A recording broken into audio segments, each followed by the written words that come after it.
네, 미국 경제가 침체에 빠질까요?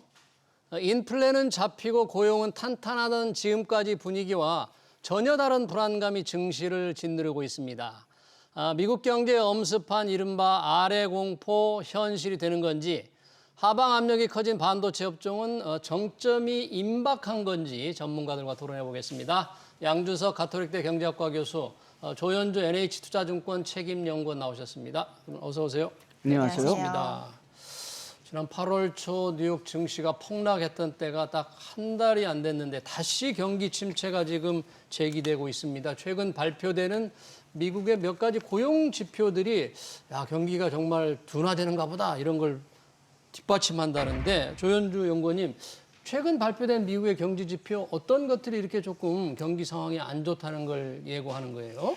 네, 아무래도 가장 최근에는 엊그저께 이제 ISM 제조업 지표 그리고 마킷의 제조업 지표가 좀 예상치를 하회하면서 이 부분이 좀 경기 침체에 대한 논란을 좀 사기도 했고, 그래서 금융시장 특히 미국 주식시장이 좀 크게 하락을 했습니다. ISM 제조업 지표 어떻게 나왔었죠? 그때? 네, ISM 제조업 지표 같은 경우는 기준선이 50으로 그 이하를 하회하게 되면은 이제 확장해서 수축 국면으로 진입을 하는데요. 저희 예상치였던 47.5를 하회한 47.2를 발표를 했습니다. 실질적으로 봤을 때는 0.3 정도 하회했으면 그렇게 크게 하회한 것도 아니고, 또 이전치였던 46.8보다는 오히려 상승을 했기 때문에 이게 그렇게 과도한 건가라고 생각을 하실 수가 있는데, 이때 당시 ISM 제조업 지표를 발표했을 때 같이 얘기가 나왔던 게 그 안에서 PMI 안에서 신규 주문 그리고 고용 부문이 좀 기여도가 큰데 그 부분이 좀 둔화가 됐습니다. 그래서 이런 부분들이 왜 이렇게 좀 둔화가 됐냐, 한 달 사이에. 그럼 신규 주문 같은 경우는 이제 기업들이 아무래도 대선 불확실성이 있어서 잠시 현금을 좀 확보하려고 이 주문을 좀 중단하는, 홀드해 놓는 그런 상황이 좀 발생을 해서 좀 잠시 좀 신규 주문이 좀 줄어드는 부분이 있었던 것 같고요. 이제 고용 같은 경우는 이 주택이라던가 건설 쪽에서 고용이 조금 줄어들면서 이런 부분들이 이제 주택 경기가 이제 둔화되는 게 아닌가라는 우려를 좀 야기하기도 했다 보시면 될 것 같습니다. 네, 대표적인 게 이제 제조업 구매 관리자 지수가 예상치를 조금 밑돌았던 게 경기 침체 우려를 다시 제기했다. 정말 몇 가지 지표들이 계속 나오면서 조금 혼선을 주긴 하던데, 양 교수님은 지금 이게 우리가 미국 경제가 침체에 빠질 것 같다, 이런 걱정을 할 만한 정도로 나쁘다고 보시는 거예요? 아니요, 저는 오히려 팬데믹 이전 상태로 정상화되지 않고 있느냐, 저는 그렇게 보고 있는데요. 정상화되는 거다? 예, 그러니까 지금 이런 지금 막 우리가 PMI 지수, 구매관리 지수를 얘기하긴 했지만은 지금 말씀하신 대로 그 수치가 50 이하기는 하지만은 또 그렇게 낮다고 보기는 어렵고, 과거 21세기의 그 침체기에 봤을 때, 그러니까 2001년, 2007년서부터 2009년, 그다음에 2020년을 봤을 때 이렇게 천천히 떨어지질 않았어요. 아, 그래요? 아주 당시에는 급하게 2001년과 2007년. 예. 네. 그렇게 되니까 그리고 지금 그 일자리 창출 숫자는 확실히 좀 적진 하지만은, 그렇지만 또 이것도 역시 아주 그냥 적다고 얘기하기는 좀 어렵고, 그 과거에 침체기에 봤을 때도 이것보다 더 높았는데도 침체 들어간 경우가 있고, 이것보다 낮았는데도 침체 안 들어간 적이 있고, 그리고 실업이 지금 4.2%라고 4.3%로 지금 빨리 올라가고 있다고 하지만은, 팬데믹 전에는 4.5%가 full employment, 완전 고용으로 봤거든요. 그리고 또 쌈의 법칙에 지금 걸렸다, 그렇게 얘기하지만 또 쌈의 법칙. 예. 그런데 이거 그 지표를 만든 클로디아 쌈 자체도 이게 들어갈 때 경기 침체인 거는 같지만은 침체는 아닌 것 같다. 경기 둔화는 확실하지만 침체는 아닌 것 같다고 얘기했는데도 그냥 쌈 법칙 충족됐다고 해서 그냥 다 무서워했고, 그것 때문에 한 달 전에 이렇게 요동친 거고, 그렇게 되니까 지금 모든 게 둔화되고 있다는 건 사실입니다. 둔화되고 있는 건 사실이지만, 그렇지만 그렇다고 해서 이게 아주 급격하게 침체를 가느냐, 여기서 침체의 정의가 좀 중요한데요. 경기 침체를 뭘로 정의하느냐. 예, 그러니까 지금 미국에서는 경기 침체는 NBER이라는 연구기관에서 모든 통계가 나온 다음에 거의 침체가 끝난 다음에 결정하게 돼 있으니까, 그러니까 우리가 침체 들어가 있느냐, 그거는 몇 년 있어야지 알게 되지만은, 우리가 보통 미국에서 침체를 얘기할 때는 그 마이너스 성장을 얘기하거든요. 마이너스 전분기. 그러니까 뭐 그 일반적으로 얘기할 때는 2분기 이상 마이너스 성장을 하면은 침체다 이렇게 얘기하는데 두 분기 연속 마이너스일 때. 뭐 어떤 사람들은 빨리 둔화되면은 그게 침체라고 정의하는 사람들도 있지만은 그냥 우리가 일반적으로 그냥 생각할 때는 두 분기 동안 마이너스 성장인데 지금 성장률이 둔화된다는 거는 보이지만은 성장률이 마이너스 간다는 건 전혀 보이지 않는 것 같습니다. NBR의 기준으로 경기 침체를 두 분기 연속 마이너스 성장할 때 침체라고 하는데 그 기준에 맞지 않기 때문에 그게 맞지도 않고 성장이 둔화되지만 침체는 아니다는 게 양 교수님 생각인데 그럼에도 불구하고 시장은 굉장히 불안감이 높잖아요. 아까 말씀하신 지표가 조금만 안 좋아져도 야 정말 경기 침체가 빠지는 거냐 해서 아까 7월 제조 구매자 관리 지수를 얘기했지만 이 8월 미국의 그 민간 고용정보업체 ADP가 발표한 민간 고용도 꽤 낮은 것으로 나오니까 진짜 안 좋아지나 보다 이렇게 생각했다면서요. 그 수치가 그렇게 중요합니까?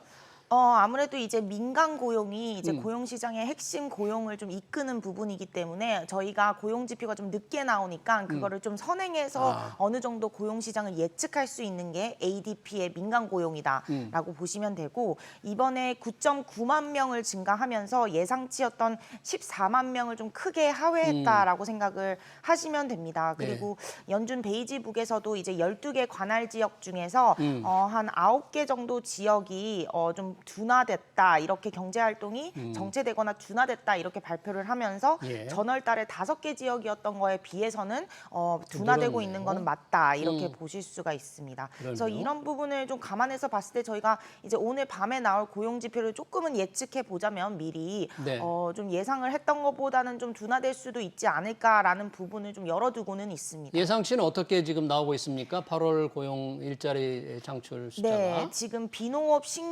신규 고용 예상치가 16.4만 명이거든요. 근데 이거보다 이제 낮게 나올 경우에는 이제 고용이 둔화되고 있다라고 보시면 되고 실업률도 4.2가 예상치인데 이거보다 더 높게 나오게 되면은 좀 고용 시장이 좀 빠르게 냉각되는 게 아닌가라는 우려가 있을 수 있겠죠. 그러네요. 말씀하신 대로 이제 오늘 우리 시간 오늘 밤이죠. 발표되는 8월의 고용 보고서 농업을 제외한 부분의 일자리가 과연 얼마나 늘어나느냐 이게 뭔가 큰 변수가 될 것 같습니다. 그래서 이제 숫자를 지금 되게 많이 주목하고 있다는 건 사실이지만 그리고 7월에 일자리 창출은 뭐 팬데믹 이전 수준을 봐도 좀 적었어요. 7월에. 그렇지만은 그렇다고 해서 아까 말씀드렸지만은 뭐 요것 때문에 그냥 뭐 치명적인 문제가 있는 그만큼 낮게 나왔다는 건 아니었고 그런데 지금 걱정되는 것은 지금 이렇게 주식시장이 요동치는 걸 보면은 숫자가 특별히 나빴다고 해서 요동치는 게 아니라 기대보다 못 나왔다고 해서 요동치는 거거든요. 예상치보다 조금만 못 나와도 요동친다 그런 얘기네요. 그러니까 지금 숫자가 특별히 나쁘지 않다고 해도 이만큼 잘 될 거를 기대했는데 그런데 그게 못 미쳤다고 하면은 그냥 지금 침체 들어가는 것처럼 이제 막 걱정하는 거죠. 그게 좀 분석하기는 좀 옳은 방법이 아니다고 좀 개인적으로는 생각하는데 뭐 어쨌든 지금 시장이 그렇게 움직이고 있으니까 뭐 어떤 면에서는 할 수 없지만은 그렇지만은 지금 진짜 그냥 좀 우리가 지난 2년 동안 팬데믹 해쳐온 다음에 이게 기저 효과 때문이긴 하지만은 너무나 높은 그 성장률, 너무나 높은 일자리 창출 이런 거를 겪었기 때문에 기대가 너무 과잉하게 높이 설립되지 않았나 그게 좀 염려됩니다. 기대가 높다. 그래서 실제 숫자가 아주 나쁘지도 않는데 예상치보다 조금만 낮아도 흔들린다. 사실 지난 8월 초도 그렇고 이번에도 그렇고 주가가 큰 폭으로 떨어진 게 정말 경기 침체가 올 거다 이런 불안감보다는 뭔가 증시가 굉장히 기반이 취약해진 느낌 그런 것 아닙니까 지금? 네, 맞습니다. 말씀하신 대로 지금의 시장의 흐름은 오히려 경제 지표의 정말 숫자보다는 이 기대치에 미치냐 못 미치냐에 대한 부분이 좀 중요한 것 같고요. 그런 이유도 아무래도 이제 그동안의 시장이 흘러왔던 흐름들이 이 기대치가 많이 높아질 수밖에 없었던 쏠림 현상이 좀 많이 나타났습니다. 특히 이 AI 기술주에 대한 부분을 쏠림 현상이 나타났는데 엔비디아 같은 경우에는 거의 AI, 특히 이 챗GPT라는 부분이 일어나고 난 뒤에 모든 사람들이 이걸 이용할 것이다라는 기대치가 기대치까지 반영을 한 주가가 상승을 했었거든요. 예. 실적에 대한 부분들도 거의 뭐 핸드폰을 사용하듯이 모든 대중들이 AI 챗GPT를 사용하는 그 수준까지 이제 눈높이를 높여놓고 밸류에이션을 멀티플을 확장시켜 놓고 금리가 높은 상황임에도 불구하고 그 높은 금리에서도 주가를 크게 올려놨기 때문에 그 정도의 높아진 눈높이를 좀 정상화하는 과정. 그래서 뭐 경기 지표도 지금 정상화하는 과정이라면 시장도 이 눈높이가 정상화되는 과정이다라고 생각을 해서 이렇게 조금 더 요동을 치는 게 아닌가라고 생각을 하고 있습니다. 네, 지금 말씀하신 대로 지금 지표에 민감하게 반응하고 그 과정에서 제일 민감하게 투자자들이 반응하는 게 우리 조현주 연구원이 말했던 엔비디아입니다. 주가가 지금 큰 폭으로 떨어져 있는데 뭔가 이 미국 시장을 이끌어가고 기술주를 이끌어가는 선두 주자였는데 조금은 그런 동력이 떨어진 듯한 느낌도 드는데 혹시 엔비디아 주식에 대한 낙관론이 많이 좀 사라지고 있는 것 아닙니까? 많이 사라지고 있는 거는 같은데 예. 그런데 그만큼 사라질 이유가 있느냐? 뭐 과잉 기대했던 게 지금 좀 깨진 거는 같고요.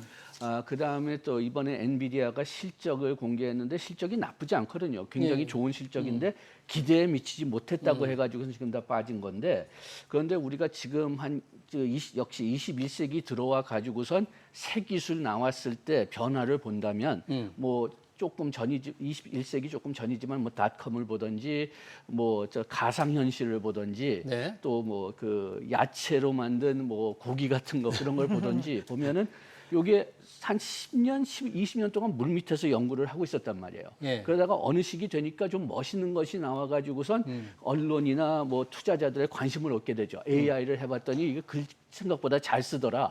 뭐 노래도 그냥 다 척척 만들어내더라.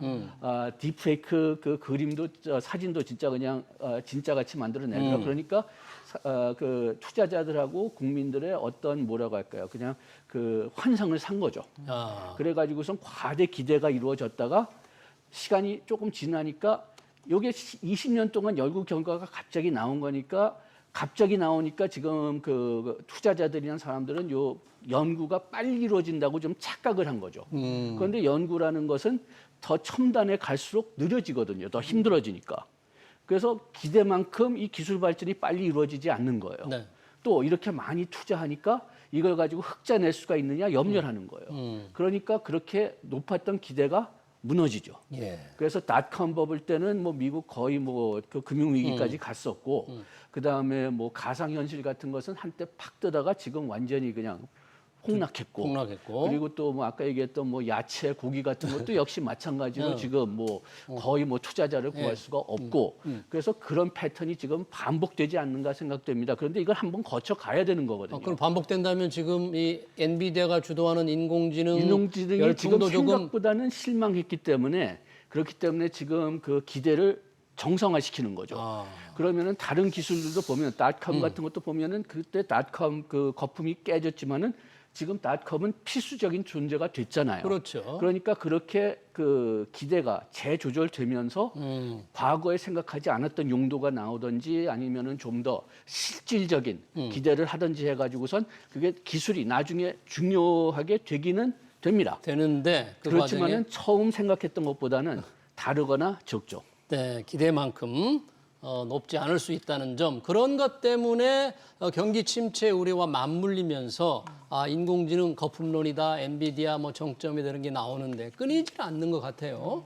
빅테크 기업들은 뭐 적게 투자하는 것보다 많이 투자를 해야 된다. 적게 투자 위험성이 더 크다고 얘기했는데 우리 조현주 책임연구원은 이 인공지능 거품론에 대해서는 혹시 어느 쪽으로 의견을 가지고 계십니까? 이 거품이라는 거는 결국에는 뭔가 실체가 없이 가격만 갈 때를 의미하는데 실질적으로 이 AI 관련주들을 보시면 저희가 소위 말해서 M7 기업이라고 해서 가장 미국 기업 중에서 실적도 잘 내고 있고 현금 보유 비중도 많은 어떻게 보면 튼실한 기업들 중심으로 이 AI 투자가 이루어지고 있거든요. 그래서 뭔가 실체가 없다기보다는 실체가 있고 또 실적도 잘 내고 있는데 저희가 예상했던 것보다 낮았다. 이 차이이기 때문에 뭐 거품보다는 오히려 이 펀더멘털에 대한 기대감이 좀 앞섰다라고 생각을 하고 있습니다. 보통 네. 저희가 주가 그리고 실적을 강아지와 주인으로 많이 비교를 하잖아요. 그렇죠. 어떻게 보면은 이제 주인보다 강아지가 좀 빠르게 나섰던 거고 네. 이제 주인이 천천히 가고 있는 상황에서 강아지가 좀 기다려주는 시간이 아닌가 이렇게 좀 생각을 하고 있습니다. 그렇네요. 먼저 간 강아지가 주인을 조금 기다려주는 뭔가 조금 조정의 시간이 조금 필요한 건데 끊임없이 이 인공지능 거품론이 지금 계속되고 있습니다. 그러다 보니까 주가가 사실 상당히 조금 최근에 많이 좀 낮아진 상태에 있는데 이런 주가 정도면 좀 매력적이다 이렇게 생각하는 분들이 좀 늘고 있는 것 같습니까 지금? 아직까지는 그렇게 생각하지 않은 것 같아요. 아직까지는? 왜냐하면은 뭐 우리나라하고 외국하고 좀 차이를 준다면은 네.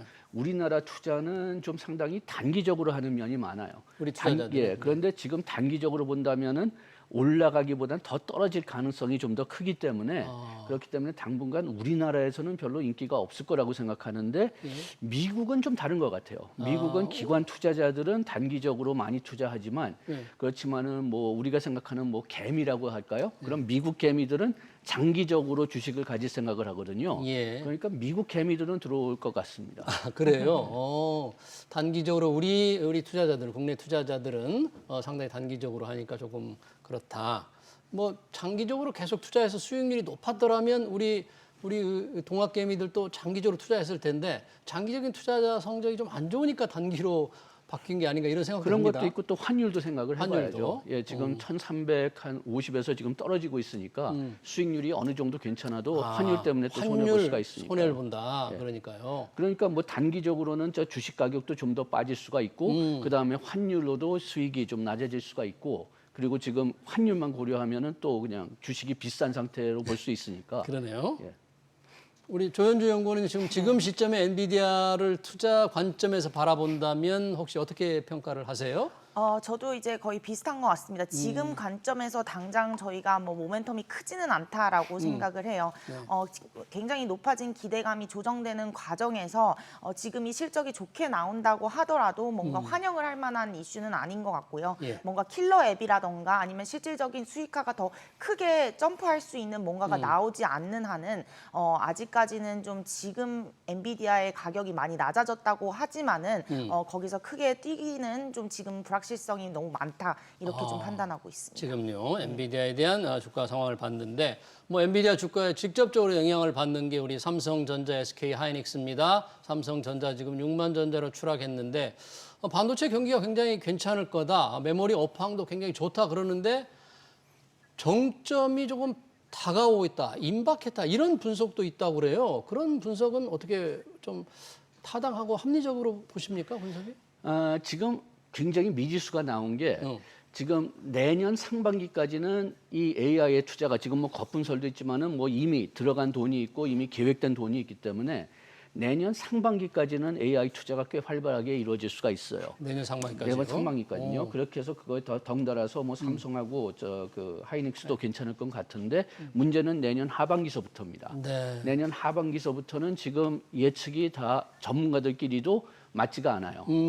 AI 거품이 심하기 때문에 투자가 내릴 것이다. 그렇게 예측하는 분들도 계시고 금리가 내려가고 그리고 AI는 뭐 기대가 너무 높긴 했지만 그래도 계속 중요한 도구이기 때문에 계속 그 투자가 이루어질 거다. 그렇게 주장하는 분들이 있기 때문에 아직까지는 어느 쪽이 맞는지가 확실히 보여지지가 않습니다. 네, 그래가지고선 만약 투자가 내려간다고 생각하시는 분들이 맞다면은 그러면은 지금이나 내년 초가 절정기가 되겠죠. 네.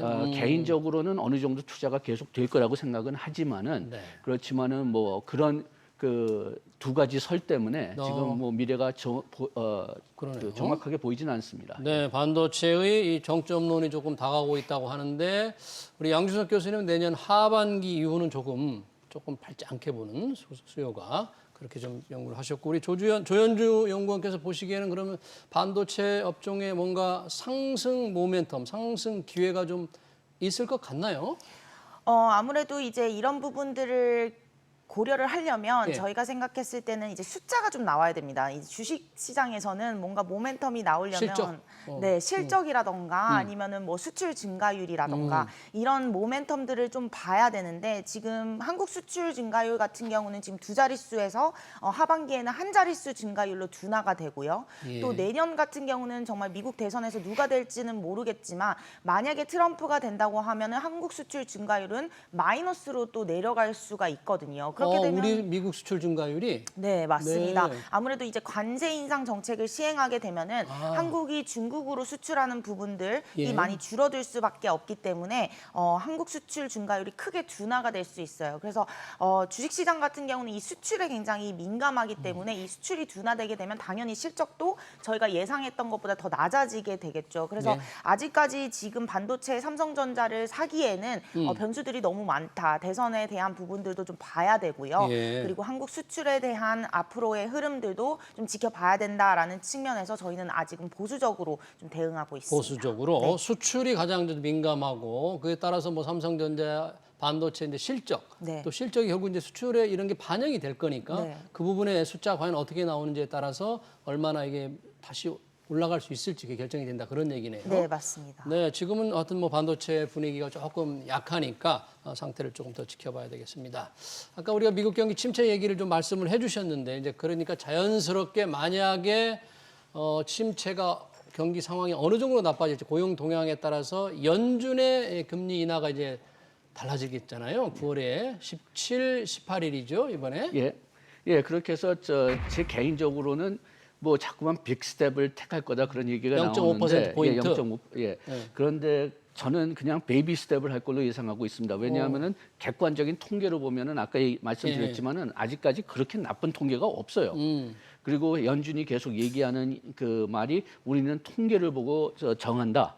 그렇게 본다면은 지금 빅스텝을 할 만한 그런 큰 근거가 있는 통계가 별로 없습니다. 현재. 예, 그래가지고선 빅스텝은 아닐 것 같고 그 다음에 또 금년에서 또 그 계속 금리를 내릴 거냐 예. 한 번 할 가능성은 있다고 보지만은 두 번 할 가능성은 없다고 보거든요. 저는 올해요? 개인적으로. 예, 올해 지금 연준 FOMC가 3차례 남은 거죠? 3차례 남았죠. 네. 그래서 그 연준 자체는 뭐 한 번 할 것 같다고 얘기를 했는데 그런데 그 마지막 다차트에서요. 네.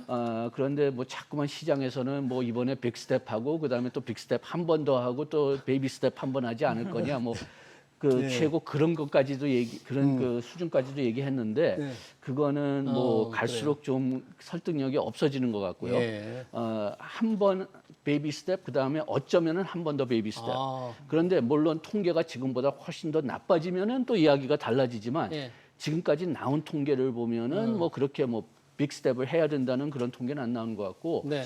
미국도 그냥 시장 본다면은 지금 노동 시장이 빨리 둔화되고는 있지만은 아주 나빠진다는 근거는 없거든요. 네. 그 미국 경제가 좀 나쁘다고 한다면은 새집 그 건설, 네, 신규 주택 신규 건설. 주택 건설하고 그 다음에 기존 상업적 그 오피스 대여 사원용 부동산이요. 예. 그 정도밖에는 지금 문제가 없거든요. 나머지는 지금 뭐 그 연체율이 조금 높아진다고 해도 뭐 팬데믹 이전하고 뭐 크게 악화되진 않았고 예. 소비가 줄어든다 뭐 그렇게 얘기하지만은 뭐 소비가 그렇게 많이 줄어들진 않았고 그래서 아까 말씀드렸지만 침체보다는 정상화로 보는 게 맞다고 네. 본다면은 빅스텝할 이유가 없죠. 네. 우리 양규석 교수님은 이제 이번 9월에 17, 18일 열리는 FOMC에서 0.25%포인트 베이비 스텝을 한번 하고 한 번 더 할까 말까 이렇게 전망을 해주셨는데 그래도 월가에서는 자꾸 빅컷, 빅스텝 0.5%포인트 인상이 될 거라는 전망이 조금씩 올라가고 있다 그래요. 어떤 네. 지표들 때문에 그런 전망들이 자꾸 나오고 있는 거예요? 맞습니다. 지금 시장에서는 사실 FF의 선물금리 시장에서는 채권 시장의 예측에서는 100bp의 금리 인하 연내 예상을 하고 있습니다. 그러면 3번이 남았기 때문에 적어도 한 번은 빅스텝을 해야 되고 나머지 두 번은 베이비 스텝을 한다라는 게 지금 시장에서 전망하고 있는 금리 인하의 기조입니다. 물론 저희도 NH투자증권에서도 3번의 베이비 스텝을 예상을 하고 있기 때문에 시장이 좀 너무 앞서갔고 경기 침체에 대한 우려를 과도하게 반응한다라고 생각을 하고 있지만 만약에 이제 스텝을 하게 된다면 이는 시장에 좀 쇼크일 수밖에 없습니다. 왜냐하면 결국에는 연준이 금리 인하의 시작을 좀 늦게 했다라는 걸 인정하는 부분이고 경기가 둔화되는 속도보다 금리를 더 빨리 인하했던 그런 속도가 좀 늦어졌다라는 거를 기정사실화한 거기 때문에 시장에서는 이를 좀 쇼크로 반영할 가능성이 높고 최근에 계속해서 이렇게 100bp 그리고 좀 더 나아가서 내년에는 거의 뭐 100bp 추가 더 이런 식으로 계속 채권 시장에서는 연준의 빅스텝을 우려하는 이유는 아무래도 이제 물가가 기존의 6%에서 지금은 이제 2.9까지 내려온 부분, 그래서 어느 정도 정상화를 해야 된다는 부분이 첫 번째고, 두 번째는 이제 고용 시장이 굉장히 많이 빠르게 둔화되고 있는 부분, 이 두 가지를 합쳐서 보면 금리를 빠르게 하지 않을 이유가 없다, 이런 부분을 반영을 하면서 이제 경기 침체도 있지만 정상화 과정에서는 좀 느렸다, 이렇게 좀 예상을 하고 있는 것 같습니다. 그러네요. 우리 조현주 연구원은 이제 만약에 이달 연준이 빅컷 0.5%포인트를 내리면 시장은 쇼크, 오늘 96이니까 자칫하면 96 쇼크가 될 수도 있다. 네. 뭐 그런 걱정까지 해주셨는데 실제로 그러면 연준이 어떤 결정을 하느냐에 따라 증시에서 베이비 스텝 0.25%포인트 낮추면 또는 0.5%포인트 낮추면 시장은 어떻게 달리 반응할까요? 두 인하 폭에 따라서? 저는 개인적으로는 만약 지금 하신 말씀하고 좀 통하는데 0.5 떨어뜨렸다면은 시장이 기대했던 것보다는 쇼크를 받았다고 그렇게 반응할 것 같아요. 그런데 지금 참 좀 답답한 것 중에 하나가 뭐냐 하면은 뭡니까? 시장이 지금 1년 동안 계속 금리 인하를 잘못 예측하고 좀 굉장히 빨리 움직이도록 그냥 그 연준은 밀려고 했던 것 같아요. 아, 시장에서는 시장에서요? 조급하다. 예, 뭐 시장이 뭐 어떤 뭐 의식은 없으니까 시장이 이렇게 했다 이렇게 표현하면 조금 이상하지만은 지금 기억하시면은 그 금리 작년에 금년에 한 3번 내릴 것 같다고 얘기했었는데 그러니까 1월설이 나왔었고 3월설이 나왔었고 5월설이 나왔었고 7월설이 나왔었는데 9월에야 내릴 것 같거든요. 그런데 연준 얘기를 들어보면 언제든지 하반기에 가서 한다고 했습니다. 하반기에 가서 한다고 했고 아마도 늦어질 거다. 그렇게 계속 얘기를 해줬는데도 불구하고 그냥 1월서부터 내릴 거라는 얘기가 나왔거든요. 그래가지고선 아까 좀 말씀드렸지만 지금 원래는 우리가 이론적으로는 시장이 뭐 거의 모든 것이 맞아야 된다고 생각을 하지만은 금년 그 금리 그 예측 같은 걸 보면은 너무나 많이 틀렸어요. 예. 그래서 뭐 시장에서는 연준이 틀렸다고 하죠. 연준이 틀렸다고 하지만은 저는 개인적으로는 특히 연준이 보는 통계를 같이 보면은 시장이 실수하지 않았나 좀 그런 생각이 듭니다. 시장은 늘 조급하고 또 기대가 워낙 높으니까 그렇죠. 그게 반영이 되는 거죠. 그러나 연준은 신중하게 데이터를 가지고 판단을 하는데 역사적으로 이렇게 금리를 낮추면 증시의 반응은 혹시 어땠나요? 역시. 뭐 역사적으로 이제 두 가지가 있었습니다. 뭔가 이 금리를 낮추는 게 뭐 보험성 금리 인하 또는 정상화 과정의 금리 인하라고 한다면은 시장은 실질적으로 금리 인하에 대한 굿뉴스로 받아들이고 금리 인하에 따른 성장주라든가 이런 실적에 대한 기대감을 반영을 했던 것 같고요.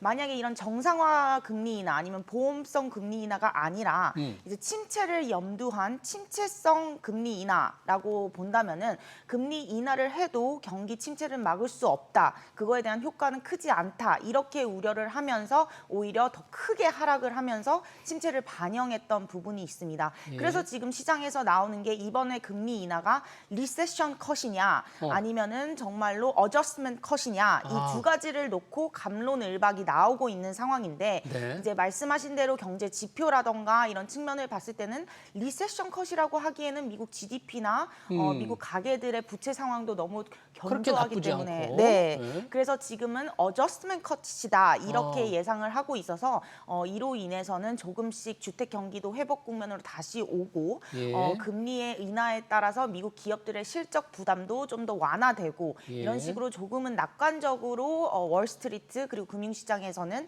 좀 예상하고 있다라고 보시면 될 것 같습니다. 네, 뭐 연준이 이제 중시하는 지표가 고용 지표가 오늘 밤에 발표되는데 이거 외에 9월 연준 회의 전에 추가로 나올 건 없네요. 고용 경제 지표로만 보면. 그러니까 이제 오늘 나온 지표를 가지고 결정을 하겠네요. 예, 그럴 것 같습니다. 그래서 굉장히 중요하긴 한데 그런데 뭐 인플레이션 같은 것도 뭐 지금 수치 나온 걸 보면은 뭐 계속 떨어지고는 있지만은 그렇지만은 연준이 원하는 만큼 떨어지지는 또 않았단 말이에요. 그렇기 때문에 그 금리를 내려서 다시 인플레이션 생기면 어떻게 될까? 그걸 염려하기 때문에 그렇기 때문에 만약 내린다면은 아까 뭐 말씀드리긴 했지만은 저 좀 신중하게 적게 내릴 것 같습니다. 괜히 또 많이 내렸다가 다시 인플레이션 시작되면은 내렸다가 뭐 다시 올라가면은 그냥 다시 또 욕 먹을 거 뻔하니까요. 역사적으로 그런 실수를 한 적이 연준이 실수를 한 적이 있죠. 좀 있는 것 같은데 지금 기억이 잘 안 나요. 네, 너무 빨리 내렸다가 예. 다시 물가가 올라가니까 성급하게 금리를 올려서 그런 실수를 한 적이 있는데 만약에 연준이 금리를 내리면 우리 한국은행은 어떻게 할 건가에 관해서 양 교수님께서 조금 이따 한번 좀 말씀을 해주시고요. 지금 상황이 지금 변동성이 워낙 증시가 크고 연준이 금리를 어떻게 할까에 따라 다르니까 투자자의 좀 불안감이 높습니다. 이런 때 우리 투자 전략은 어떻게 해야 될지 우리 최경영관은 어떻게 보십니까? 네, 아무래도 저희는 9월 그리고 10월 미국 대선이 있기 전까지는 이러한 민감도가 높을 것 같습니다. 9월 FOMC 회의 이후에도 이러한 경기에 대한 우려를 불식시키기에는 좀 이르다라고 생각을 하고 있고요. 또 대선 토론회에서 후보자들의 정책들을 보시면 오히려 저희의 불안 심리를 더 키우는 좀 극단적인 정책들을 많이 얘기를 하고 있기 때문에 트럼프, 해리스 모두 다? 네, 맞습니다. 해리스 같은 경우는 굉장한 부자 증세, 미실현 수익까지도 증세를 하겠다라는 식으로 얘기를 하고 있고 트럼프 같은 경우는 지금 21% 기업 법인세를 추가적으로 더 15%로 낮추겠다까지 얘기를 하고 있고 안 그래도 미국 부채가 굉장히 높은 상황에서 더 돈을 쓰겠다는 정책들은 실질적으로 금리 상방 압력을 높이고 물가를 또 높이는 요소이기 때문에 이런 정책들에 대한 불안감도 높습니다. 그래서 이런 부분을 봤을 때는 좀 11월 대선 전까지는 시장의 상단은 좀 제한되어 있다라고 생각을 하고 있고 뭔가 이제 큰 트렌드가 상승 트렌드가 나타나기는 어렵기 때문에 저희는 투자 전략을 좀 단기로 그리고 좀 방어적인 성향의 뭐 필수 소비재라던가 뭐 제약이라던가 유틸리티 전력 관련한 유틸리티라던가 이런 쪽으로 좀 가지고 있다가 한 10월 말쯤부터는 좀 실적이 개선될 수 있는 저희가 뭐 기존에 말씀드렸던 AI를 좀 싸게 산다던가 이런 쪽으로 좀 바꿔가는 게 좋지 않을까라고 보고 있습니다. 그러네요. 11월 미 대선 누가 되더라도 상당히 영향을 미칠 텐데 해리스, 트럼프 다들 양쪽에 조금 극단적인 정책들이 나올 가능성이 있기 때문에 조금은 신중하게 접근해야 된다. 그렇게 우리 조현주 연구원이 말씀해 주셨고요. 연준의 금리나 일단 0.25%포인트든 0.5%포인트 내린다고 가정한 이후에 우리 한국은행의 금통위 금리 인하 우리도 지금 따라서 해야 되는 거죠?